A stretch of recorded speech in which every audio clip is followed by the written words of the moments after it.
Yaani kuna wengine wenzetu wamezaliwa wanatakiwa wakarithi kampuni. Kuna wenzetu wamezaliwa mama ni bosi sehemu fulani, ana cheo kikubwa, ni mtoto wa bosi. Kuna wenzetu wamezaliwa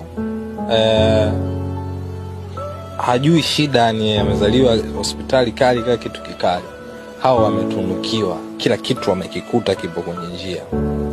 Alafu kuna wengine wamezaliwa sasa, unaambiwa sasa, sikiliza, wewe ndo utavunja minyororo ya umaskini kwenye hii familia.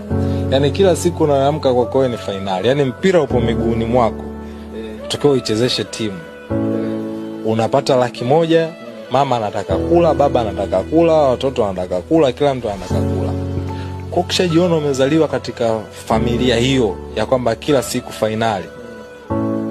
Usilielie, hamna muda watu kusikiliza.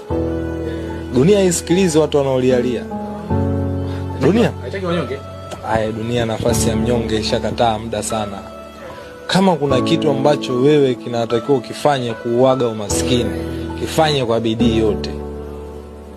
As long as kwamba tunauagana na umaskini, kwamba kesho tutaishi vizuri, fanya kwa nguvu zote. As long as kwamba ukiangalia ni kwamba ni kitu cha halali kabisa.